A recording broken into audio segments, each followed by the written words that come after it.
Resurvey జరగాలనేదే మా demand. ఇవి చిత్తు కాగితాలతో సమానం. ఇలా 33% రిజర్వేషన్ కావాలని అడుగుతుంది.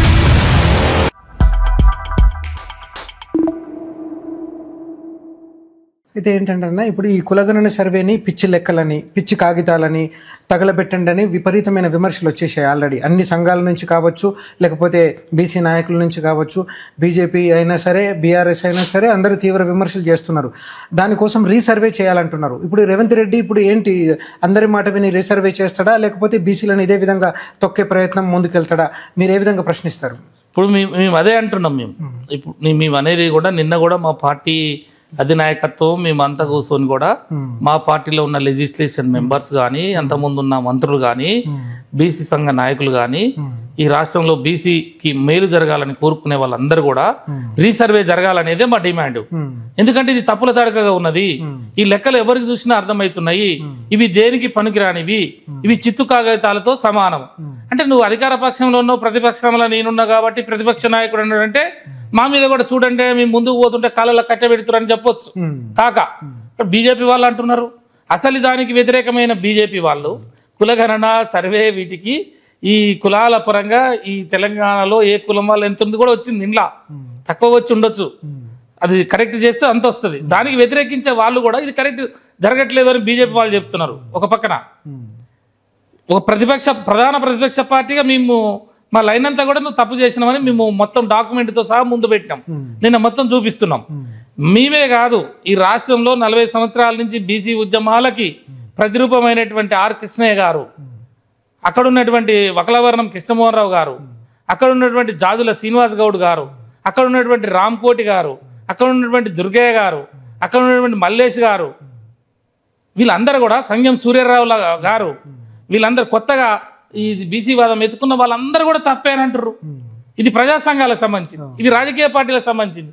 పోంగా నీ పార్టీలో ఉండి నీ పార్టీలో ఉన్న ఎమ్మెల్సీ బీసీ వాదం మాట్లాడుతున్నా నిన్న మొన్న అంటే ఈ మధ్య కాలంలో బీసీ వాదాన్ని తీసుకొస్తున్న చిన్మార్ మల్లన్న గారు నీ పార్టీ ఉండి నీ పార్టీ గుర్తుతోటి గెలిచి ఇది తప్పుల తడక, దీన్ని చించేయండి, ఇది కరెక్ట్ కాదు, తగలబెట్టండి, ఈ కాంగ్రెస్ పార్టీ చేసిన సర్వే బీసీల గొంతు కోయటానికి, బీసీల జీవితాలతో ఆడుకుంటుంది, బీసీలకు అన్యాయం చేస్తున్నది, బీసీలను తక్కువ చేసి చూపిస్తున్నది, ఓసీలను ఎక్కువ చేసి చూపిస్తున్నది, అంటే బీసీలకు అన్యాయం జరుగుతుంది, ఈడబ్ల్యూఎస్ రిజర్వేషన్ పెంచుకోవడం కొరకు నిలబెట్టడం కొరకే ఈ సర్వే యొక్క అర్థం పరమార్థము అని చెప్పి నీ పార్టీలో వాళ్ళ నాయకులే మాట్లాడుతున్నారు కదా. నేనంటే ప్రతిపక్షం అనుకో, నీ పార్టీ వాళ్ళే మాట్లాడుతున్నారా? కాబట్టి ప్రజా సంఘాలు, ఉద్యమకారులు, నీ పార్టీలో ఉన్న బీసీ సంఘ నాయకులు, ప్రతిపక్ష నాయకులు ఈ సర్వేనే మేము చేయము, భవిష్యత్తులో దీనికి వ్యతిరేకమని చెప్తున్న భారతీయ జనతా పార్టీ నాయకులు వీళ్ళందరూ కూడా తప్పుల తడక అని అంటున్నారు కదా. నువ్వు ఇప్పుడైనా కనువిప్పు చేసుకోవాలంటున్నా నేను.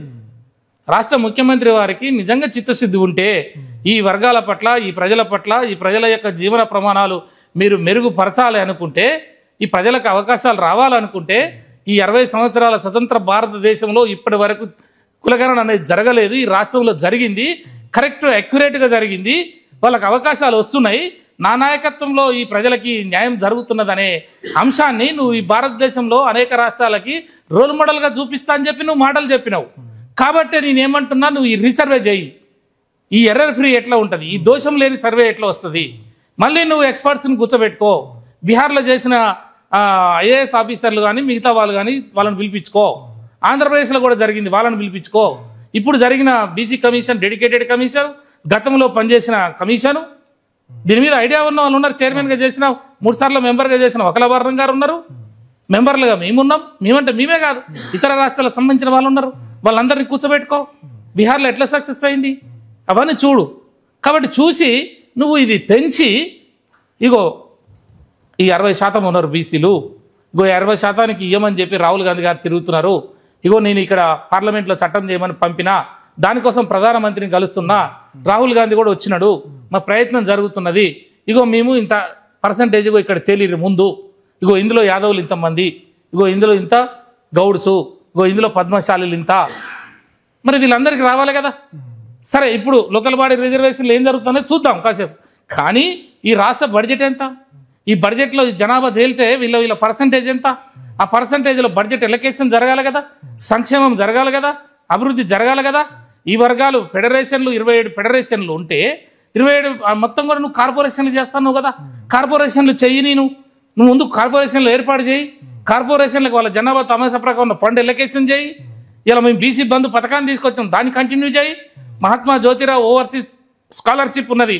ఇక్కడ పేదరికంతో ఈ కులంలో పుట్టిన ఈ బిడ్డలు ఈ పేదరికంతో ఈ కులంలో ఉన్న వెనకబాటుతనంతో వాడు బీటెక్ అయిపోయిన తర్వాత ఎంటెక్ చదువుకోవాలన్నా లేకపోతే ఎంఎస్ చదవాలన్నా ఇతర దేశాలకు పోవడానికి ఆ పిల్లలు డబ్బులు ఉండవు, భూములు ఉండవు, వాళ్ళ తల్లిదండ్రులు పేదరికంలో ఉన్నారు. కానీ ఇతర సామాజిక వర్గం వాళ్ళ చదువుకుంటున్నప్పుడు ఈ పిల్లలు బాధపడి ఏడ్చుకుంటూ కూర్చున్నారు. ఈ పిల్లలకు పేదరికం అనేది కులంతో అడ్డు రాకూడదని చెప్పే కదా మనం విదేశీ విద్యను ప్రోత్సహించినాం. మహాత్మా జ్యోతిరావు ఓవర్సీస్ స్కాలర్షిప్లో 20 లక్షల రూపాయలు వితౌట్ గ్యారంటీ, వితౌట్ మళ్ళీ తిరిగి రీపేమెంట్ లేకుండా ఇచ్చాం మనం. మేము 300 మందికి ఇచ్చినాం, నువ్వు 3000 మందికి ఇయ్యి. ఈ వర్గాల పట్ల నీకు చిత్తశుద్ధి ఉంటే 3000 మందికి నువ్వు ఓవర్సీస్ స్కాలర్షిప్లు ఇవ్వు అంటున్నా నేను. నువ్వు ఫెడరేషన్లు పెట్టు, ఒక్కొక్కరికి 3000 కోట్ల రూపాయలు పాలక మండలి వేయి, ఒక చైర్మన్ పెట్టు, డైరెక్టర్లు పెట్టు, వాళ్ళకి మన అలయన్సెస్ పెట్టు, వెహికల్స్ పెట్టు. నీకు చిత్తశుద్ధి ఉంటే చెప్తున్నా నేను. ఇలా 33% రిజర్వేషన్ కావాలని అడుగుతున్నాం. అసెంబ్లీలో తీర్మానం చేసినవా? గత ప్రభుత్వంలో కేసీఆర్ గారు అధికారంలోకి రాగానే 33% రిజర్వేషన్లు ఇవ్వాలని చెప్పి డైరెక్ట్ కేంద్రానికి పంపిండు. కులగణన జనగణనలో కులగణన చేయాలని చెప్పి అసెంబ్లీలో తీర్మానం చేసి పంపినాడు.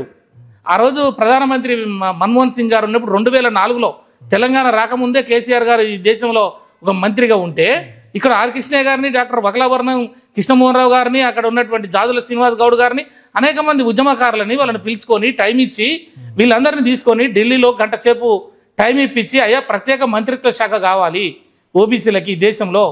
మరి ఎస్సీ సంక్షేమ శాఖకు మంత్రి ఉన్నాడు, ఎస్టీ దానికి ఉన్నాడు, వేరే శాఖలు అన్నిటికీ ఉన్నాయి. కానీ ఈ వర్గాలకి 50% ఉన్న జనాలకి ఒక మంత్రిత్వ శాఖ లేకపోవడం వల్ల ఫండ్స్ ఎలకేషన్ జరగట్లేదు. కాబట్టి వీళ్ళకు మంత్రిత్వ శాఖనియండి.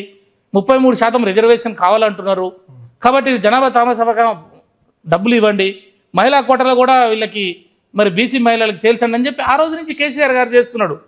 సరే, అక్కడ ఉన్న కేంద్ర ప్రభుత్వాలు వాళ్ళు తీసుకున్న నిర్ణయాలు తర్వాత ఏమైందనేది అది తర్వాత అంశం. కానీ అదన్నా చేసినారు కదా, నువ్వేం చేసినావు అంటున్నా. అంటే నీకు ఒకవేళ నీకు చిత్తశుద్ధి ఉంటే ఈ పిల్లలకు హాస్టల్స్లో సొంత బిల్డింగ్లు కట్టి వెంటనే స్టార్ట్ చేయి. ఆ పిల్లలకు మంచి భోజనం, మాకన్నా మంచి భోజనం పెట్టు, మాకన్నా మంచిగా చేయి. వాళ్ళకి టాయిలెట్స్ ప్రాబ్లం లేకుండా చూడు. ఇలా ఎలకలు కరుస్తున్నాయి హాస్టల్లో, పిల్లల్ని పాములు కరుస్తున్నాయి. 60-70 మంది విద్యార్థులు చనిపోయినారు బీసీ హాస్టళ్లలో. కాబట్టి నేనేమంటున్నా, పిల్లల జీవితాలను మంచిగా చేయి. మండలానికి ఒకటి ఇంటర్నేషనల్ స్కూల్ పెడతా అన్నావు, మరి అది ఎక్కడ పెట్టినావా? ఒక్కొక్క విద్యార్థి, బీటెక్ అయిపోయిన విద్యార్థి, 10th డిగ్రీ అయిపోయిన విద్యార్థి, బీసీ విద్యార్థికి 10 లక్షల రూపాయలు లోన్లు ఇస్తా అన్నావు, ఇచ్చినావా? మరి ప్రతి మండలంలో నువ్వు బిల్డింగ్లు కట్టి షాపులు పెట్టి చేతి వృత్తులు చేసుకునే బీసీ వర్గాల ప్రజలకి, విశ్వకర్మలు లాంటి వాళ్ళు చేతి వృత్తులు చేసే వాళ్ళకి ఒక్కొక్కరికి షాప్ ఇస్తా అన్నావు, అది ఇవ్వలే. బీసీ సబ్ ప్లాన్ అన్నావు, ఏది సబ్ ప్లాను? 20,000 కోట్ల రూపాయల సంవత్సరానికి అన్నావు. ఎన్ని కోట్లు ఇచ్చినావు? 5 సంవత్సరాలకు 1,00,000 కోట్లు ఖర్చు పెడతా అన్నావు, ఏది అంటున్నా నేను. తర్వాత అన్న, ఇప్పుడు తెలంగాణ జనాభా 3.70 కోట్లు ఉన్నది, కానీ సర్వేలో పాల్గొన్నది 3.54 కోట్లు అని చెప్పేసి 16 లక్షల తేడాతోటి రిపోర్టు ప్రకటించేశారు. సో ఇంత నిర్లక్ష్యంగా ఈ రిపోర్టును ప్రకటించిన విషయాన్ని ఈ బీసీ జనాభా, సామాన్యుడైన బీసీ ఓటరు గమనిస్తున్నాడా? రాబోయే స్థానిక సంస్థల ఎన్నికల్లో అతని నిర్ణయాలు ఏమైనా మారబోతున్నాయా? నేను అందుకే ఇది ప్రతి విషయం జరుగుతున్నది. ఇప్పుడు ప్రతి విషయాన్ని కూడా ఫస్ట్ ఏం జరుగుతున్నది, ఇప్పుడు గత సంవత్సర కాలం నుంచి బీసీ వాదం బలపడ్డది. ఇక్కడ తెలంగాణ రాష్ట్రంలో ఎట్లుంటుందంటే ప్రతి 20 సంవత్సరాలకు ఒక వాదం మీద 20, 25, 30 సంవత్సరాలకు వాదం. ఈ ప్రజలకి పోరాటం, ప్రశ్నించే తత్వం ఎక్కువ. అన్యాయం జరిగితే అన్యాయం మీద తిరగబడతారు, ప్రశ్నిస్తారు. అది మనకి జనరేషన్ నుంచి వచ్చింది, అది తరతరాలుగా వస్తున్నది. గతంలో చూస్తే మన స్వతంత్ర పోరాట ఉద్యమం ఉన్నది. ఆ తర్వాత మనకి రైతాంగ సాయుధ పోరాటం చూసాం మనం. భూమి కోసం, భుక్తి కోసం, విముక్తి కోసం వెట్టి చాకిరీ నుంచి తెలంగాణ ఈ ప్రాంతంలో నిజాం నిరంకుశ పాలనకు వ్యతిరేకంగా జరిగింది. తర్వాత అది నక్సల్వారీ ఉద్యమం, ఆ తర్వాత ప్రత్యేక రాష్ట్ర ఉద్యమం. ప్రత్యేక రాష్ట్రం కూడా వచ్చింది, కొంత పరిపాలన, కొంత అభివృద్ధి జరిగింది. ఇప్పుడు ఏమున్నది మిగిలింది? ఈ బీసీ వర్గాలు మెజారిటీ ప్రజలకి రాజ్యాధికారం రావాలి. వీళ్ళు అణచివేయబడుతున్నారు, వీళ్ళు దోపిడీకి గురిగా పడుతున్నారు, వీళ్ళు పీడనకు గురిగా పడుతున్నారు. అసలు జనం వీళ్ళు అసలు ఓట్లు వీళ్ళతోటి ఓట్లు వేయించుకునే సీట్ల మీద వాళ్ళు కూర్చుంటున్నారు. కాబట్టి ఓట్లు మావే, సీట్లు మావే, మేమెంతో మాకంతా, గ్రామ స్థాయి నుంచి వార్డు స్థాయి నుంచి అసెంబ్లీ మెట్ల వరకు, మంత్రుల వరకు ఇలా ఈ వాదం బలపడ్డది. బ్రహ్మాండంగా ప్రజల్లోకి వెళ్ళింది. ఊరు గ్రామంలో ఒకనాడంటే సోషల్ మీడియా లేదు, మీడియా పెద్దగా ప్రచారం చేయలేదు. ఇక్కడ ఉన్నటువంటి మీడియా ఏదైతే పెద్ద ఛానళ్ళు, పెద్ద టీవీలు, పెద్ద పేపర్లు ఈ వాదాన్ని ఒప్పుకోవు. ఎందుకంటే వాళ్ళని ప్రశ్నించేది కాబట్టి ఆ వాదం. కాబట్టి వాళ్ళకి ముప్పు వస్తుందని చెప్పి ఎక్కడ ఆర్ కృష్ణ లాంటి వారు పెద్ద మీటింగ్ పెట్టినా, ఎంత జనం వచ్చినా ఎక్కడో 4వ పేజీలో 5వ పేజీలో గీత రాస్తారు. అట్లనే ఎస్సీ వర్గీకరణ గురించి వాళ్ళని ప్రశ్నించే వాళ్ళని ఒక్క వాళ్ళని కూడా ఈ media, electronic print media avoid చేసింది. ఇది వాస్తవాలు. కానీ ఈ రోజు ఏమైంది, సోషల్ మీడియా వచ్చింది. సోషల్ మీడియా ద్వారా ఇక్కడ ఏం జరిగింది గంటలోపే మొత్తం తెలిసిపోతున్నది, గంట లోపల ప్రపంచం వెళ్ళిపోతున్నది. కాబట్టి ఇది అడ్వాంటేజ్ అయిపోయింది ఉద్యమానికి. కాబట్టి ఈ భావజాలం మాట్లాడే వాళ్ళు, మాలాంటి వాళ్ళందరూ కూడా ఈ మీటింగ్లు కానీ ఎక్కడ ఏది జరుగుతున్నా కూడా అది రికార్డ్ అవుతున్నది, సోషల్ మీడియాలో పోతున్నది. కాబట్టి ఇలా ప్రజలందరూ కూడా మేమేంతో మాకంత, మా వాటా మాకు కావాలి, మేము ఓట్లు మేము వేసుకుంటాం, మా సీట్లు మాకు కావాలనే కాడికి వచ్చింది.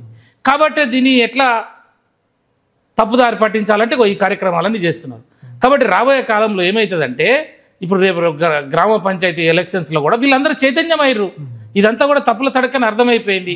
ఇది సర్ప్రైజ్. ఈ 16 లక్షలు అందుబాటులో లేని వాళ్ళని ఉన్నారు అంటే నాకు అనిపించేది ఏంటంటే వాళ్ళందరూ కూడా బీసీలే. అదే చెప్తున్నారు మీరు. వాళ్ళందరూ కూడా బీసీలే. ఇంకా ఆ 16 లక్షలు అందుబాటులో అని చెప్పారు.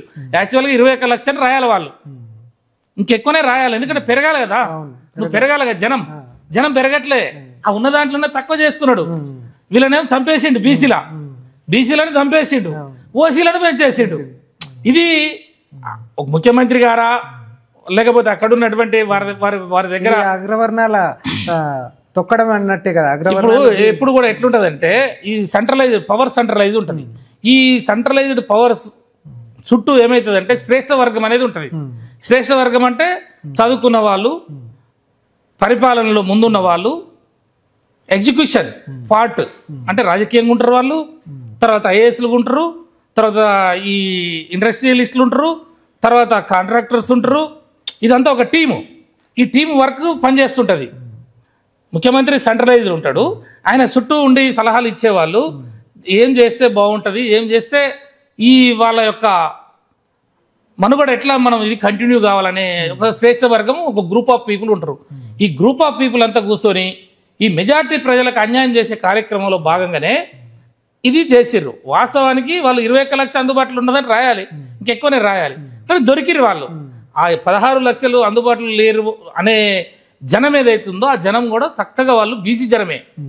అట్లయితే అక్కడికక్కడ సరిపోద్ది. కానీ పెరిగిన జనం ఎక్కడుంది? పెరిగినట్టు చూపించట్లే. పెరిగినట్టు చూపిస్తే ఏమవుతుంది? మళ్ళీ ప్రశ్నలు వస్తాయి, మళ్ళీ డిమాండ్ వస్తుంది. కాబట్టి ఉన్న దాంట్లోనే తక్కువ చేస్తే వీడు దీనికోసమే కొట్లాడతాడు, పెరిగిన దానికోసం కొట్లాడాడు కదా. ఇదంతా లాజిక్. ఓకే అన్న. తర్వాత ఇప్పుడు ఏంటంటే 9 ఏళ్ల బీఆర్ఎస్ పాలన కాదని 6 గ్యారంటీల ప్రమాణంగా అనుకోండి, ఇంకేదైనా కారణం కావచ్చు, ప్రజలు అధికార మార్పిడి చేశారు.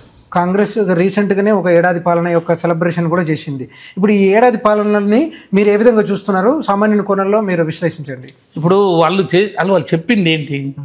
420 హామీలు చెప్పారు, నోటుకు వచ్చినట్టు మాట్లాడారు, డిక్లరేషన్లు ఇచ్చారు, కొంత బాండ్ పేపర్ల మీద సంతకాలు పెట్టి ఆడవాళ్ళకి 2500 ఇస్తాని, ముసలోళ్ళకి 4000 చేస్తాని, యువకులకు జాబ్ క్యాలెండర్ ఇస్తాని, సంవత్సరానికి 1,00,000 ఉద్యోగాలని ఏదో చెప్పినారు.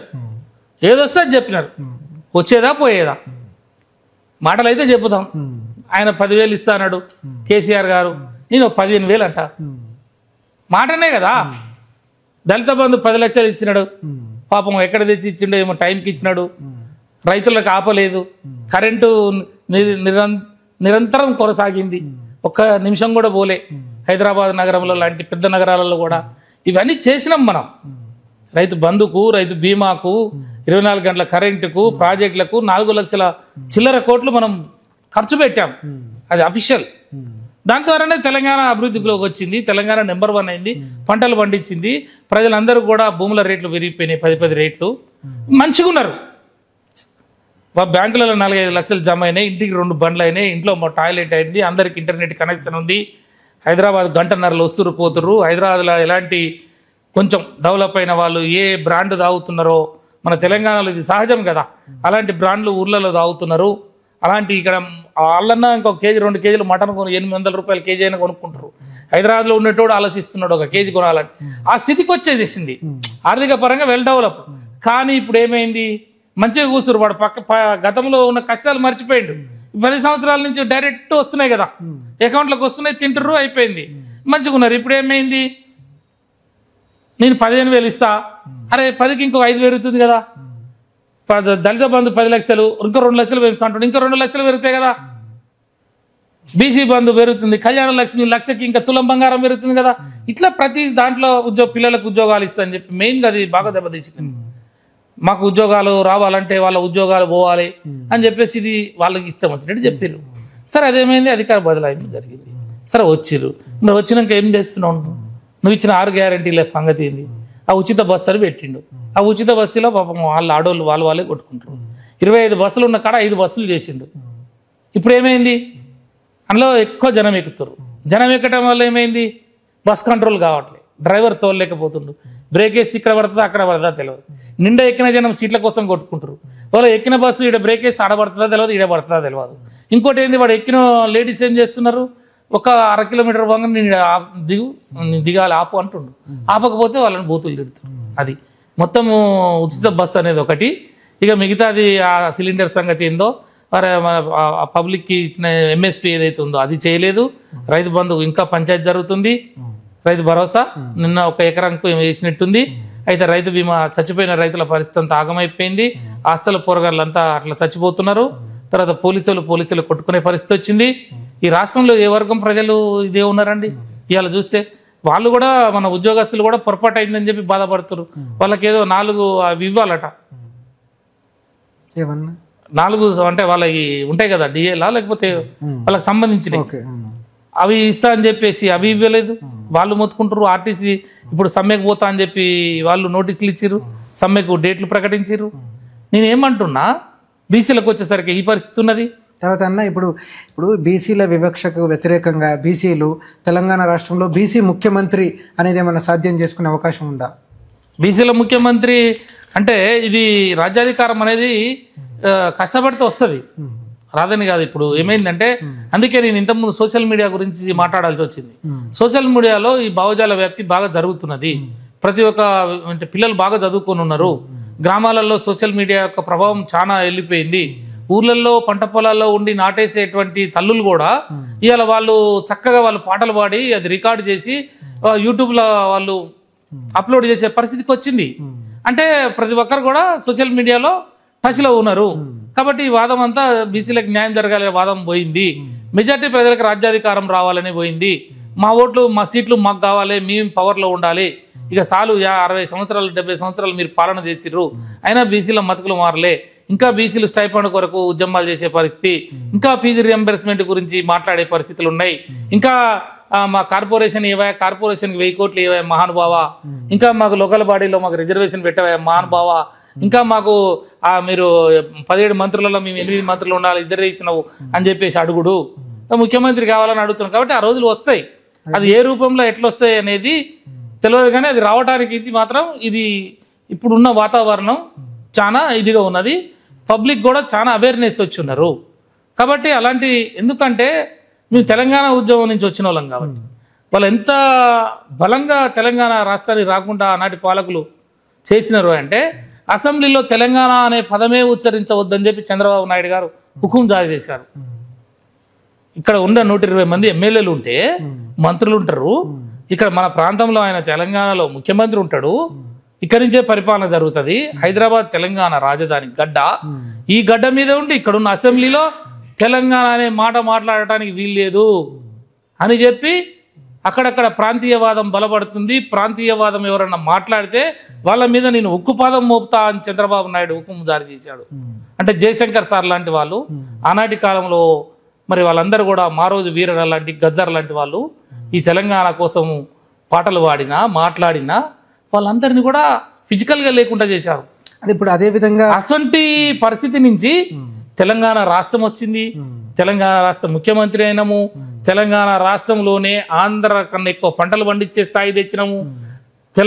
ఆంధ్ర రాష్ట్ర ముఖ్యమంత్రి స్వయంగా చంద్రబాబు నాయుడు గారు ఉండే తెలంగాణలో బ్రహ్మాండంగా జీడిపి వచ్చింది, భూముల రేట్లు అక్కడ 50 కోట్లు ఎకరం పోతుంది, అక్కడ ఒక ఎకరం అమ్మితే ఆంధ్రలో 50 ఎకరాలు కొనుక్కోవచ్చు అనే స్థితికి తెచ్చాం. అది తెలంగాణ యొక్క గొప్పతనం.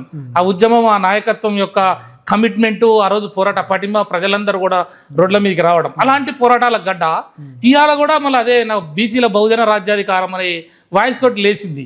కాబట్టి లేచి కూర్చున్నది ఈరోజు. అది ఎట్లా జరుగుద్ది, ఏం జరుగుద్ది అనేది చూస్తున్నారు ప్రజలు. కానీ ఆశావాదులు, ప్రజాస్వామికవాదులు, అభ్యుదయవాదులు దీన్ని అర్చించాలి. అదే ఇప్పుడు బీసీల ఓటు ఒకే వైపు వెళ్ళడం అనేది సాధ్యమవుతుందా? అంటే ఇప్పుడు బీసీ సంఘాలు వేరువేరుగా పోరాటాలు చేస్తుంటాయి, వీరన్నీ కలిసే అవకాశం ఉందా? అందుకే మేము ఏమంటున్నాము, ఈ సంఘ నాయకులు గతంలో ఉన్న వాళ్ళందరూ కూడా మేధావులు, ప్రొఫెసర్స్, జర్నలిస్టులు, న్యాయవాదులు, ఈ వర్గాలలో అనేక రకాలుగా అనేక దశల వారీగా పోరాటాలు చేస్తున్నారు. వాళ్ళందరూ కూడా దేనికి చేస్తున్నారు, మేమెంతో మాకు రాజ్యాధికారం అని. కాబట్టి వీళ్ళందరూ కూడా ఒక గాడికి రావాలి. గతంలో జరిగినటువంటి తెలంగాణ ఉద్యమంలో ఆర్ఎస్ఎస్ నుంచి ఆర్ఎస్యు వరకు కమ్యూనిస్టులు సైతం, లెఫ్టిస్టులు, రైటిస్టులు కలిసి పోరాటాలు చేసిన, అదే చెప్తున్నా మీకు గడ్డ ఈ పోరాట చరిత్ర. ఇక్కడ కూడా కలుస్తారు, అది పరిణామం చెందుతుంది. అలాంటి రోజులు వస్తాయి, తప్పకుండా వీళ్ళకి అవకాశాలు వస్తాయి. తర్వాత ఇప్పుడు బీసీ సంఘాల వెనకాల అగ్ర నాయకులే ఉన్నారు, అగ్రవర్ణ నాయకులే ఉన్నారని ఒక విమర్శ ఉంది. ఇది ఎంతవరకు వాస్తవం? సరే, అది ఎవరు ఉన్నారు, ఏంది, వాళ్ళు ఎక్కడ పోతున్నారు అనే దానికన్నా కూడా ఎవరు ఎక్కడున్నా కూడా వాళ్ళకి కన్సెస్ అయితే ఉంటుంది కదా. అంతిమంగా వాళ్ళకి రాజ్యాధికారమే కదా. కాబట్టి ఒకసారి ఏమవుతుందంటే ఉద్యమాన్ని నిలబెట్టడం కోసము కొన్ని పరిస్థితులు ఉంటాయి. ఆర్థికపరమైన పరిస్థితులు, లేకపోతే స్నేహపరమైనయో, లేకపోతే సలహాపరమైనయో ఉంటారు, తప్పేం లేదు. అంటే అగ్రవర్ణాలు ఉన్నంత మాత్రాన బీసీ వాదాన్ని వ్యతిరేకించే వాళ్ళే ఉంటారని ఏముంది? అగ్రవర్ణాలలో కూడా బీసీలు పైకి రావాలి, బీసీలకు రాజ్యాధికారం కావాలని ఇవాళ కూడా మాట్లాడుతున్నారు కదా. మేము అన్నీ కూడా మా కార్యక్రమాలు అన్నీ కూడా మా నాయకత్వం కూడా అన్ని బీసీల కొరకే చేసినాం మేము ఆనాడు. అదే అన్న, ఇప్పుడు బీఆర్ఎస్ పార్టీ 9 ఏళ్లలో బీసీల కోసం ఏం చేసింది, కొన్ని పాయింట్లు చెప్పండి. అదే నేను చెప్తున్నా, ఫస్ట్ చదువు కావాలి. ఒకటేసారి రాజ్యాధికారం రాత్రికి రాత్రి రాదు కదా. కాబట్టి దీనికి రాజ్యాధికారానికి మూలం ఏంటి? చదువు. మహాత్మా జ్యోతిరావు పూలే గాని, సావిత్రిబాయి పూలే గాని అసలు ఏంటి? ఫస్ట్ చదువు. చదువు లేకపోవడం వలన అజ్ఞానం. ఈ అజ్ఞానంతో అజ్ఞానాన్ని రూపుమాపితే జ్ఞానం వస్తుంది. ఈ జ్ఞానంతో మనకి ఆత్మగౌరవం, అభివృద్ధి వస్తుంది. అభివృద్ధి వచ్చినప్పుడే నీకు ప్రశ్నించే తత్వం వస్తుంది. కాబట్టి నేను ఏమన్నా అక్కడ 17 గురుకుల పాఠశాలలు ఉంటే తెలంగాణ రాష్ట్రం వచ్చినప్పుడు 367 చిల్లర దాకా మేము బీసీ గురుకుల పాఠశాలలు, ఇంటర్మీడియట్ కాలేజీలు, డిగ్రీ కాలేజీలు, లా కాలేజీ కూడా తీసుకురావడానికి పెట్టినాం. కాబట్టి అక్కడ కంప్యూటర్ ఎడ్యుకేషన్, అక్కడ ఇంగ్లీష్ ఎడ్యుకేషన్, పిల్లలు బ్రహ్మాండంగా గురుకుల పాఠశాలలో బ్రహ్మాండంగా ఇంగ్లీష్ మాట్లాడుతున్న పరిస్థితులు. అక్కడి నుంచి ఆగిపోద్దని మళ్ళీ ఇతర దేశాలకు పేదరికం ఆగవద్దు అంటే పిల్లలు కూడా ఇతర దేశాలకు పోయి చదువుకోవాలి, ఎంఎస్ చదవాలి, ఉద్యోగాలు చేయాలి, అమెరికా పోవాలి, లండన్ పోవాలి, జర్మన్ పోవాలి, జపాన్ పోవాలి, అక్కడ ఉద్యోగాలు చేయాలి, డాలర్లు పంపాలి, వచ్చిన డాలర్లతో వీళ్ళు కూడా భూములు కొనుక్కోవాలి, వీళ్ళు మంచి ఇల్లు కట్టుకోవాలి, ఏసీ కార్లు తిరగాలి. ఇది చదువుకు సంబంధించింది. అట్లనే చదువు లేని ఏజ్ దాటిపోయిన వాళ్ళు గ్రామాలలో ఉంటారు కదా, వాళ్ళు ఒకటేసారి హైదరాబాద్ వచ్చి రియల్ ఎస్టేట్ చేయలేడు కదా, ఉద్యోగం చేయలేడు కదా. కాబట్టి వాళ్ళకి మేకలు అనేది, గొర్రెలు మేకలు అనేది మనం తీసుకొచ్చాం. ఆ మేకల గొర్రెలు ఎందుకు? వాళ్ళ ఫైనాన్షియల్గా వాళ్ళు డెవలప్ కావడానికి. ఒక 100 గొర్రెలు ఇస్తే పెంచుకుంటారు, 6 నెలల్లో డబల్ అవుతాయి. అట్లనే చేపలు, అట్లనే నీకు ఆత్మగౌరవ భవనాలు. గతంలో ఉమ్మడి ఆంధ్రప్రదేశ్ గవర్నమెంట్లో హైదరాబాద్ నగరంలో ఒక కులానికి 400 గజాలు, 200 గజాలు, 300 గజాలు మేము ఒక భవనం కట్టుకుంటాం. ఎప్పుడన్నా పల్లెటూరు నుంచి కులాలకు సంబంధించిన పేద వర్గాల వాళ్ళు హాస్పిటల్ పని మీదనో ఇంకో హైదరాబాద్కి వస్తే ఉండడానికి వాళ్ళు లాడ్జిలో ఉండలేరు, డబ్బులు ఉండవు కదా, ఎక్కడ పోతారు? వీళ్ళకి చుట్టాలు కూడా ఉండరు. కాబట్టి వీళ్ళు రోడ్ల మీద బస్ స్టాండ్లలో పడుకొని లాడ్జిలో పండుకునే పరిస్థితులు ఉండవు, నైట్ షెల్టర్ తీసుకునే పరిస్థితులు ఉండేవి కావు. కాబట్టి మాకేంటంటే ఒక ఇంత జాగిస్తే మేము కట్టుకుంటే మాకు పూసలోళ్ళకు ఒక ఆత్మగౌరవ భవనం ఉంది, లేదు ఒక ఆరకట్టుకోలకు భవనం ఉంది, లేదా కమ్మరోళ్ళకు ఉంది, మంగళోళ్ళకు ఉంది. ఇప్పుడు వాళ్ళకి కనుక ఆర్యవైశ్య భవనం ఉందట, అక్కడ రెడ్డి స్కూల్ ఉంది, రెడ్డి హాస్టల్ ఉంది, అక్కడ బ్రాహ్మణ హాస్టల్స్ ఉన్నాయి. ఇట్లా అంటే వాళ్ళు ఎవరైతే వెల్ డెవలప్డ్ ఉన్నాయో వాళ్ళందరికీ భవనాలు ఉన్నాయి. అంతకుముందు వాళ్ళందరూ ఎప్పుడో 1930లో 1921లోనే కుల సంఘాలు పెట్టిర్రు. కుల సంఘాలు పెట్టడమే కాకుండా భవనాలు కట్టిర్రు. ఆ భవనాలనే వాళ్ళు ఉండి చదువుకున్నారు. ఆ చదువుకున్న వాళ్ళే రాష్ట్ర ముఖ్యమంత్రులుగా అయ్యారు, రాష్ట్ర మంత్రులుగా అయ్యారు, అమెరికా పోయారు. 100 కోట్లు, 1000 కోట్లు, లక్షల కోట్లు భూములు వెళ్ళిపోయింది, బంగారం వెళ్ళిపోయింది, ఫ్యాక్టరీలు వెళ్ళిపోయింది. కానీ ఇప్పుడు వీళ్ళు పోగైతే ఏమంటారు వాళ్ళు? అరే కులంతో రాజకీయాలు నడవవురా, అరే అంబేద్కర్ చెప్పిండ్రా కుల వ్యవస్థ మీద పునాదులు నిలబడవరా రాజకీయాలు చేస్తారు అంబేద్కర్ చెప్పిండని మళ్ళీ ఇక్కడ కోడి చేస్తారు. వీళ్ళు చేసేది 5 కలిసి 6 కలిసి ఒక్కనే ఉంటారు. ఎవడన్నా చిన్న కులపోడు 2 కలిసి ఏం బ్రో యాదవులంతా కలిసిర్రు. వీళ్ళు ఉండేదే మళ్ళీ వీళ్ళు 10 మంది ఉంటారు. వాళ్ళు 2-3 చిన్న కులపోడు పోగైతే వాళ్ళని అంటారు. అవును ఇక్కడ ఏముంది అంటే నేను ఏమంటున్నా ఇవన్నీ ఎందుకు వస్తున్నాయి అంటే ఇవన్నీ కూడా ప్రజలు తెలుసుకుంటున్నారు. ఇలా ఎక్కువ కాలం మనం మసిపూసి మారేడుకాయ చేయలేము, అది పరిణామం చెందుతుంది. కాబట్టే ఇవాళ మా గవర్నమెంట్లో మేము ఏం చేశాము, చదువు మీద ఫోకస్ చేశాము. చదువు లేని వాళ్ళకి చేపలు అన్నాము, వాళ్ళకి గొర్రెలు అన్నాము. ఈ మన ఎవరైతే ఈ చేనేత కార్మికులు ఉన్నారో వాళ్ళకు కూడా మేము ప్రోత్సాహకాలు ఇచ్చే విధంగా స్కూల్కు సంబంధించిన పిల్లల యూనిఫామ్లు కానీ లేకపోతే ఈ చేనేతకు సంబంధించినటువంటి ఆ బట్టల్ని కూడా మనం ప్రోత్సహించడానికి బతుకమ్మ చీరల ద్వారా మరి ప్రభుత్వం ఒక స్కీమ్ లాంచ్ చేసి వాళ్ళకి పని ఇచ్చి మళ్ళీ వాళ్ళకి కొని మళ్ళీ వాళ్ళకి ఇన్సూరెన్స్ ఇచ్చి వాళ్ళకి సబ్సిడీ ఇచ్చి వాళ్ళని ఆదుకున్నాం. ఇట్లా ఈ చాకలి వాళ్ళకి మన 200 యూనిట్ల వరకు, మంగళ వాళ్ళకి 200 యూనిట్ల వరకు, యాదవ సోదరులని మత్స్యకారులని అవకాశం ఉన్నంత వరకు ఆఖరికి బీసీ బంధు కూడా తెచ్చినాం. ఆత్మగౌరవ భవనాల కొరకు ఒక్కొక్క కులానికి 5 ఎకరాలు 4 ఎకరాలు భూములు ఇచ్చి 5 కోట్లు 4 కోట్లు ఇచ్చి మీరంతా కట్టుకోండి. ఆ రోజు 200 గజాలకు తిప్పబడ్డారుగా మీరు. కేసీఆర్ గారికి తెలుసు కాబట్టి ఆయన వారు తెలుగుదేశం పార్టీలో మంత్రిగా చేసిరు. అసలు ఈ తెలంగాణ సామాజిక స్వరూపం వారికి తెలుసు. ఎందుకంటే సీనియర్ పొలిటీషియన్ 4 సార్లు ఎమ్మెల్యే అయినాడు.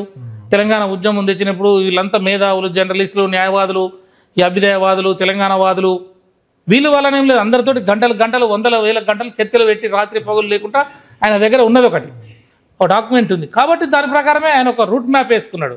ఆ రూట్ మ్యాప్ ప్రకారంతో ఫస్ట్ నీళ్ళు అన్నాడు కాబట్టి నీళ్లు కొట్టిండు. మొత్తం కాళేశ్వరము, పాలమూరు రంగారెడ్డి ఇవి చేసేసరికి ఏమైంది, సస్యశ్యామలం అయిపోయింది. తర్వాత ఉద్యోగాలు, తర్వాత వీళ్ళందరికీ అవకాశాలు, తర్వాత రోడ్లు. ఎటువంటి రోడ్లు ఇవ్వాలి హైదరాబాద్లో? నువ్వు 150 కిలోమీటర్లు కరెక్ట్ 2 గంటలు 2.5 గంటల్లో పల్లెటూరులో ఉన్న వాళ్ళు కారు వేసుకొని హైదరాబాద్కి వచ్చేసంటే రోడ్లు వచ్చినాయి, వాటర్ వచ్చింది, కరెంట్ వచ్చింది, ఇండస్ట్రియల్స్ హైదరాబాద్లో ఇంటర్నేషనల్కి సంబంధించినటువంటి ఎన్ని గూగుల్, అమెజాన్, ఫేస్బుక్ అసలు ఇప్పుడు మనం వస్తున్నాం ఈ స్టూడియో అయినా అదంతా చూస్తే ఎట్లా ఉన్నది, ఇది అమెరికా లేకపోతే హైదరాబాదా? రజనీకాంత్ లాంటి అంత పెద్ద ఇంటర్నేషనల్ అభినేత ఆయనే వచ్చి ఇది హైదరాబాదా అమెరికా అని.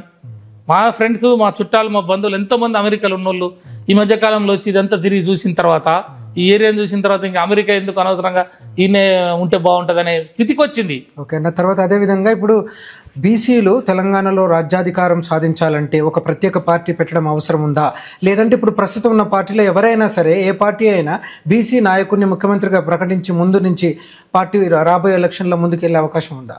ఇప్పుడు అందుకే ఇప్పుడు తెలంగాణలో ఈ భావజాలం అనేది బాగా వచ్చేసింది. ప్రజలందరూ కూడా అవేర్నెస్ వచ్చిన అంశం వాళ్ళకు కూడా తెలిసిపోయింది. కాబట్టి ఈరోజు బీసీ వాదాన్ని తప్పకుండా ఎత్తుకునే పరిస్థితి వస్తుంది. ఎత్తుకోవాలి కూడా. ఆల్రెడీ వాళ్ళు Bharatiya Janata party last elections ముందే బీసీ ముఖ్యమంత్రి అని చెప్పి వాళ్ళు పోయినారు. ఆ తర్వాత మళ్ళీ ఆ ఎలక్షన్లో వాళ్ళకి ఎన్ని సీట్లు వచ్చినాయో మనకు తెలుసు. ఆ తర్వాత వచ్చినాకనే మళ్ళీ బీసీ ముఖ్యమంత్రి అన్న వాళ్ళు బీసీ అధ్యక్షుడిని, పార్టీ అధ్యక్షుడు ఉంటే ఆయననే కూడా వీకిరు. ఉల్టా అయిపోయింది. ముఖ్యమంత్రి సంగతి దేవుడు ఎరుగు, అధ్యక్షుని వీకేసారు. అక్కడ మన ఈ శాసనసభలో నాయకుడు ఉంటాడు కదా, శాసనసభలో నాయకుడిని దాన్ని కూడా తీసేసిరు వాళ్ళు. లెజిస్లేచర్ పార్టీ నాయకుడిని వేరేటోళ్ళకి ఇచ్చేసిరు. అంటే చెప్తున్నా, అంటే వాదంతో అనటమే కాదు, వాదంతో నిలబడే వాళ్ళు కావాలి, కమిట్మెంట్ కావాలి. చేసే పనిలో ఈ వర్గాలకి న్యాయం జరుగుతుందా, ఎవరు చేసిరు గత వరకు చూడాలి. ఇప్పుడు మేము చేసినాయి అనడానికి ఇవన్నీ చెప్పాం. మేము గాలి మాటలు చెప్పట్లే, మేము చేస్తామని చెప్పట్లే. మమ్మల్ని ఎవరు అడగలేదు. మేము మొన్న అసెంబ్లీలో 34 సీట్లు ఇచ్చినాం. వీళ్ళు ఎలక్షన్ మేనిఫెస్టో వీళ్ళు ఏం చెప్పినారు, పార్లమెంట్కి 2 సీట్లు అని చెప్పినాడు. అంటే 34 కావాలి. ఎన్ని ఇచ్చిండు? 19 ఇచ్చిండు. 19లో 5 ఓల్డ్ సిటీ ఇచ్చిండు. మరి మేము ఏం మాట చెప్పలేదుగా. మేము చెప్పకుండానే తీసుకొచ్చేసి 34 అసెంబ్లీ సీట్లు ఇచ్చినాం. మాకు ఎవరు చెప్పకుండానే మేము అసెంబ్లీ మొదటి స్పీకరు బీసీకి మధుసూదనాచారి గారికి ఇచ్చాం, స్వామిగౌడ్ గారికి కౌన్సిల్ చైర్మన్ ఇచ్చాం, మార్కెట్ కమిటీలలో 33% రిజర్వేషన్లు పెట్టాం, మహిళలకు అవకాశం ఇచ్చాం గ్రేటర్ హైదరాబాద్లో. అంటే మహిళలకు కూడా రావాలని, అంటే సామాజిక కోణము మా దగ్గర అవన్నీ కూడా మేము ఆల్రెడీ ఇంప్లిమెంటేషన్లో ఉన్నాయి. కాబట్టి నేనేమంటున్నా, మేము ఇంకా కూడా మేము బీఆర్ఎస్ అనేది బహుజన రాజ్య సమితిగా కూడా ముందుకు పోవడానికి మేము ఎట్లా ఈ వర్గాలకు ఇంకా బెరుగ్గా న్యాయం చేయగలుగుతాం అనే దాని మీద 69% రిజర్వేషన్లు తమిళనాడులో జరుగుతుంటే ఈ మధ్యలో మా నాయకుడు కేసీఆర్ గారు మా దాంట్లో ఉన్న 30 పైగా బీసీ నాయకుల్ని మీరు తమిళనాడు పోయి అసలు ఏం జరిగింది అక్కడ మొత్తం దాని రాజకీయ సామాజిక నేపథ్యం ఉద్యమాలు ఏంటి రిజర్వేషన్లు ఏంటి పార్టీలు ఎప్పుడు స్టార్ట్ అయినాయి ఎక్కడ స్టార్ట్ అయింది రిజర్వేషను వస్తే 69% వరకు ఎట్లా వచ్చింది ఈ క్యాప్ 50% ఉన్నది దాన్ని ఎట్లా ఎదుర్కొన్నారు వాళ్ళు 9th షెడ్యూల్ ఏంటి 9th షెడ్యూల్లో పెడితే మనకు ఎట్లా మనం మిగులుతాము ఈ పరిణామం అంతా ఏంది అక్కడ ముఖ్యమంత్రి ఏ రకమైన పద్ధతులు అవలంబించారు అక్కడ ఎన్ని కమిషన్లు ఏర్పడ్డాయి కమిషన్లు ఏర్పడితే రేపు వాళ్ళు ఎట్లా సర్వే చేసినారు ఆ సర్వేలు సుప్రీంకోర్టు ముందు ఎట్లా నిలబడ్డాయి స్క్రూటినీలో టెక్నికల్గా ఇవన్నీ కూడా స్టడీ చేయమని మమ్మల్ని పంపించినారు మేమంతా పోయి అదంతా తీసుకొచ్చి రిపోర్ట్ తయారు చేసి పెట్టుకున్నాం కాబట్టి బీఆర్ఎస్ అనేది భారత రాష్ట్ర సమితి కన్నా కూడా బహుజన రాజ్య సమితిగా రేపు ముందుకు పోవడానికి మా దగ్గర ప్రణాళికలు అవుతున్నాయి మా దగ్గర మాకుంటుంది ఇది యుద్ధం ఇది ఈ యుద్ధంలో ఎవరి ప్రణాళికలు వాళ్ళకు ఉంటాయి ఎవరి ఆచరణ వాళ్ళకు ఉంటుంది ఎవరి చిత్తశుద్ధి వాళ్ళకు ఉంటుంది నువ్వు మాటలు చెప్పి చేయకపోవడం కాదు నేను చెప్పకపోయినా చేసిన అంటున్నా నేను సరే తర్వాత అన్న ఇప్పుడు కాంగ్రెస్ పార్టీ స్థానిక సంస్థల ఎన్నికలకు ఇప్పుడు ఈ తప్పు సర్వే అందరూ తప్పుగా గుర్తించారు దీన్ని ఈ సర్వే ఆధారంగా వెళ్ళబోతుందా ఒకవేళ అలా వెళ్తే ఈ బీసీ వాదం అంటే బీసీ నాయకులు కానీ ఓటర్లు కానీ ఏ విధంగా దీన్ని ఈ కుట్రని తిప్పికొడుతున్నారు ఇప్పుడు అదే చెప్తున్నాం వాళ్ళు మాట ఇచ్చినారు మాట ప్రకారం నిలబడితేనేమో ఇంకా ఈ 42% అన్నాడు 42% ఇస్తే వెల్ అండ్ గుడ్ లేదు అసలు సర్వేనే తప్పు అంటున్నాం మేము కనీసం సర్వే చేసి సర్వేలో ఉన్న శాతం అంతా చెప్పి తర్వాత నువ్వు చట్టం అసెంబ్లీలో పెట్టి అక్కడి నుంచి పార్లమెంటు పంపించినా కాబట్టి క్యాప్ ఉన్నది కాబట్టి ఇంతవరకు ఇస్తున్నా నన్ను క్షమించండి పొరపాటు అయింది నేను తప్పు చేసిన ఈ ప్రజలకి నేను మోసం చేసిన అన్యాయంగా మాటలు చెప్పి వాళ్ళ ఓట్లు దండుకున్నా ఇప్పుడు ఇయ్యలేకపోతున్నా అవన్నీ ఉన్నాయి అవన్నీ తెలిసి కూడా చేసిన ఇప్పుడు నిద్రపోతున్నామని లేపొచ్చు నిద్రపోతున్నట్టు నడుస్తున్నామని లేపడం కష్టం అని అంటారు కాబట్టి సుప్రీంకోర్టు క్యాప్ ఉన్నదని తెలుసు వాళ్ళకి తెలియక కాదు వాళ్ళు 120 సంవత్సరాల చరిత్ర కలిగిన పార్టీ మామూలు కాదన్నా కాంగ్రెస్ అంటే అది ఏమనుకుంటున్నాడు ఇక్కడ లేదు కాంగ్రెస్ పార్టీ ఏడా లేవదు వాళ్ళకి ఎవడు ఉండు నాయకత్వం లేదు అది లేదు ఇది లేదు అన్నారు మన వాళ్ళు అసలుది అధికారంలోకి వచ్చింది కాబట్టి నేను కర్ణాటకలో అక్కడ కూడా లేచింది నేనేమంటున్నా వాళ్ళు అది కాంగ్రెస్ పార్టీ అనేది ఎప్పుడు ఏడొస్తుందో ఏం సంగతో తెలియదు సరే ఇప్పుడు జరుగుతున్న పరిణామాల్లో వాళ్ళు ఈ అబద్ధాలు అనేది ఎక్కువైపోతున్నాయి అనేది వాళ్ళు తెలుసుకున్నారు హర్యానాలో ఓడిపోయారు తర్వాత మొన్న మహారాష్ట్రలో ఓడిపోయారు నిన్న ఢిల్లీలో ఓడిపోయారు ఇదొక పరిణామం రేపు లోకల్ బాడీలో ఏం జరుగుతుంది అనేది నేనేమంటున్నా నువ్వు బీసీలకి క్షమాపణ చెప్పాలి ఫస్ట్ ఎందుకంటే నువ్వు తెలిసి తప్పు చేసిరు మీరు చెప్పినావు సర్వే అన్న కరెక్ట్ చేసినవా సర్వేలో కూడా కరెక్ట్ లేకుండా మళ్ళీ వీళ్ళకి అన్యాయం చేస్తున్నావు సంక్షేమ పథకాలు లేవు బడ్జెట్ ఎలకేషను లేదు పోనీ నువ్వు ఇక్కడ పదవులలో నువ్వు మంత్రులు సమానంగా ఇచ్చినవా కార్పొరేషన్ చైర్మన్లుగా నువ్వు 50% ఇచ్చినవా మెంబర్లుగా కానీ చైర్మన్లుగా కానీ నామినేటెడ్ పోస్టులలో ఇచ్చినవా ఎంపీగా ఇవ్వలే ఎమ్మెల్సీలు ఇవ్వలే బీసీ నాయకులకి నువ్వు ఎక్కడ ఇచ్చినావు అంతా నీ వాళ్ళకే ఇచ్చుకుంటున్నావు కాబట్టి నువ్వు పదవులు ఇచ్చే కాడ లేదు బడ్జెట్ ఎలకేషన్లో లేదు సంక్షేమంలో లేదు మళ్ళీ పైగా ఇప్పుడు ఏం చెప్తున్నావు ఉన్న జనమే లేరు అని చెప్పి గొంతుకు వస్తున్నావు కాబట్టి ఇవన్నీ ప్రజలు గమనించినారు కాబట్టి నేనేమంటున్నా నువ్వు ఫస్ట్ నువ్వు మాటలు ఇచ్చిన దానికి క్షమాపణ చెప్పి చెంపలు వేసుకోవాలి ఫస్ట్ రీసర్వే చేయాలి ఒరిజినల్గా అక్యురేట్గా ఎంత జనం ఉన్నదో చెప్పాలి అవకాశాలు ఎంతమందికి వచ్చినాయి రాని వాళ్ళు ఎంతమంది ఉన్నారో చెప్పాలి చెప్పిన తర్వాత నువ్వు ఎలక్షన్స్కి పోతే అది కూడా నువ్వు అక్కడ క్యాప్ ఉంది కాబట్టి వచ్చినంత వరకు ఇచ్చి మిగతా నేను ఇస్తున్న తప్పైంది మహాప్రభు బీసీలారని చెప్పి నువ్వు 2 చేతుల వాళ్ళందరికీ చేతులెచ్చి నమస్కరించి నువ్వు తప్పైందని ఒప్పుకొని నువ్వు చెంపలు వేసుకుంటే ఆ ప్రజలు ఏం నిర్ణయం తీసుకుంటారు కాబట్టి నువ్వు ఏదో చేస్తా నేను ఇంకా మసిమూసి మారేడికాయ చేస్తా వీళ్ళంతా గొర్రెలే ఇంకా బర్రెలే ఇన్ని మోసం చేస్తా నేను మాటలు చెప్తా మాకే ఓట్లేస్తారు మేమే రూలర్స్ము మేము తప్ప ఎవరు లేరు మీరంతా మా ఫాలోవర్స్ అనే ఒక అహంకారపూరితమైనటువంటి మాటలు ఉన్నాయి కదా దానికి చరమగీతం పాడే రోజులు ప్రజలు ఇలా బెబ్బులు పుల్లలై కూస్తున్నారు ప్రజలు మొత్తం పేపర్లు చదువుతున్నారు టీవీలు చూస్తున్నారు సోషల్ మీడియాలో బ్రహ్మాండంగా పోతున్నది చదువు రాని వాళ్ళు కూడా ఈరోజు ప్రతి విషయం అబ్జర్వ్ చేస్తున్నారు ఆ విషయాన్ని కాంగ్రెస్ పార్టీ పెద్దలు గుర్తుంచుకోవాలి మీరు ఇంకా 25, 30, 40 ఏళ్ల కింద రాజకీయాలు చేసినట్టు చేస్తాం ఊర్లల్లో మేము శాసనాలు చేస్తాం మాదే రాజ్యం మేమే రూలర్సు మీరంతా ఫాలోవర్సు మా ఓట్లు వేయాలి మేము పల్లకిలో కూర్చుంటాం మీరు బోయిలుగా మోయాలనే పరిస్థితులు మారిపోయినాయి అంటున్నాం. కాబట్టి నేనేమంటున్నా, ఇప్పటికైనా నువ్వు జరిగిన తప్పిదాలని తెలుసుకో. ఈ ప్రజల హృదయాలు గెలుచుకోవాలంటే నువ్వు చెప్పిన మాటలు నిలబెట్టుకో అంటున్నాం. అన్న, బీసీలు నిరంతరం ఓటు బ్యాంకుగా మాత్రమే వాడబడుతున్నారు. ఇప్పటి వరకు కూడా అదే జరుగుతుంది. అనేక పోరాటాలు జరిగినాయి. అందులో బీసీల పాత్ర చాలా ముఖ్యమైనది. తెలంగాణ తొలి దశ ఉద్యమం కావచ్చు, మలి దశ ఉద్యమం కావచ్చు, తెలంగాణ ఏర్పాటులో ముఖ్యంగా బీసీల పాత్ర చాలా ఉన్నది. సో ఇప్పుడు ఏంటంటే, ఈ బీసీలు ఇప్పుడు కూడా ఓటు బ్యాంకుగానే ఉంటారా? వీళ్ళు రాజ్యాధికారం కోసం మరి ఖచ్చితంగా ఒక ప్రత్యేక పార్టీ ఏర్పాటు చేసుకుంటారా? లేదంటే ఇప్పుడున్న పార్టీలోంచి ఏదైనా మరి ఒక పార్టీ మద్దతు పలికిస్తే బీసీలు అధికారం సాధిస్తారా? ఏం జరుగుతుంది? అయితే ఇప్పుడు మనం ఇప్పుడున్న వాతావరణం అంతా కూడా మనం గమనిస్తే రాజకీయంగా, అంటే రాజకీయ పార్టీలు అధికారంలో రావడానికి ఎప్పుడూ ఒక అంశాన్ని ఎత్తుకుంటాయి. ఏదో ఒక అంశంతో వాళ్ళు ముందుకు పోతారు పార్టీలుగా. అది ఏ పార్టీ అయినా. అక్కడ హిందుత్వంతో ఇలా భారతీయ జనతా పార్టీ దేశవ్యాప్తంగా పోతున్నది. వాళ్ళకి ఒక అంటే ఐడియాలజీ చాలా ముఖ్యం. కాంగ్రెస్ పార్టీ వచ్చినప్పుడు మేము దేశ స్వతంత్ర పోరాటం చేసాం, దేశాన్ని స్వతంత్రం మీద ఇచ్చినాం, రాజ్యాంగాన్ని నిర్మించినాం, లౌకికవాదం ఏంది మెహబ్బత్ కా దుఖాన్, అదొక ఐడియాలజీ. కాబట్టి నేనేమంటున్నా, ఇప్పుడు ఇక్కడికి వచ్చినప్పుడు ఈ దేశంలో మెజారిటీ ప్రజలు ఎక్కువ ఉన్న జనాభా ఎంతమంది అనేది కూడా తెలియకపోతే ఎట్లా? 50% 60% అని మనం చెప్తున్నామే. ఎవరు ఎంత అని చెప్పడానికే నువ్వు ఇష్టపడట్లేదు, కానీ వీళ్ళు కోరుకుంటున్నారు. దేశవ్యాప్త సమస్య అంటే నువ్వు ఒక మాట మాట్లాడినప్పుడు నీకు ప్రజలు కరెక్ట్ కావాలి రాజకీయానికి. ఎస్, ఇతను కరెక్ట్ మాట్లాడుతున్నాడు. కాబట్టి ఏమైతుంది, ఇప్పుడు మెజారిటీ ప్రజలు మేల్కొన్నారు, మా వాటా ఏందని అడుగుతున్నారు. ఐఏఎస్లు ఐపీఎస్లో లేకపోవచ్చు, సినిమా స్టూడియోలలో లేకపోవచ్చు, లేకపోతే టీవీలలో లేకపోవచ్చు, లేదా రియల్ ఎస్టేట్ దందాలలో లేకపోవచ్చు, జడ్జీలలో లేకపోవచ్చు అనేది తెలుసు కదా. కాబట్టి వాళ్ళు కావాలని కోరుకుంటున్నారు. కాబట్టి ఇది ఒక వాదం అనేది ఉమ్మడి ఎలక్షన్ కొరకు జరుగుతున్న ప్రయత్నం దేశంలో, రాష్ట్రాలలో. ఇప్పుడు మన రాష్ట్రానికి వచ్చినప్పుడు కూడా ఇప్పుడు బీసీ వాదం అనేది వచ్చింది. లేచిరు బీసీలు అంతా మేల్కొన్నారు. ఇప్పుడు అడుగుతున్న క్రమంలో పార్టీలు స్పందిస్తున్నాయి. చేస్తారా, ఎంతవరకు చేస్తారు, చెప్పి మళ్ళా మూస్తారా, ఇది తర్వాత అంశం. ఇప్పుడు మా పార్టీ మేము చేసేంతవరకు చెప్పినాం, మేము చెప్తున్నాం ప్రజలకి. ఇది ఒకటి కనపడదు సాక్ష్యం.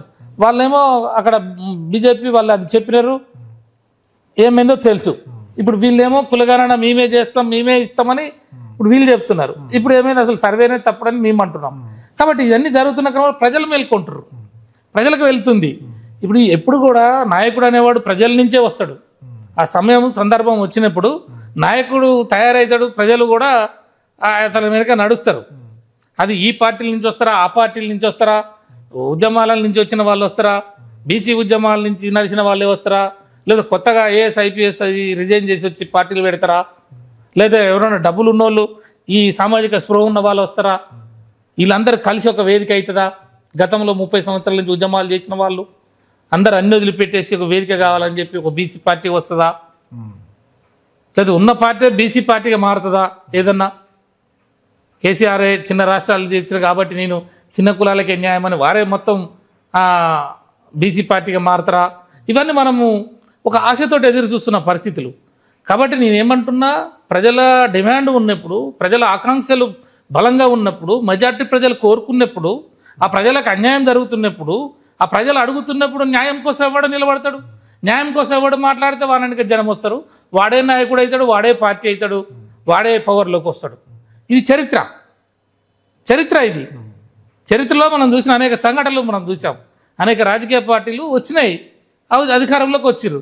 కాబట్టి నేను తెలంగాణలో కూడా నేనేమంటున్నా, ఈ మెజార్టీ ప్రజలకు అన్యాయం జరుగుతున్న అంశం మీద ఎవరు ప్రశ్నిస్తే, అన్యాయం మీద ఎవరు ప్రశ్నిస్తే, ఎవరు ఈ వర్గాలకి నేను ఉన్నా అని చెప్పి అండదండగా ముందుకు వస్తే వాళ్ళే హీరో, వాళ్ళే లీడర్లు. ఆ వాదమే వాళ్ళని లీడర్ని చేస్తుంది. అది ఎవరైతారనేది చెప్పలేం మనం.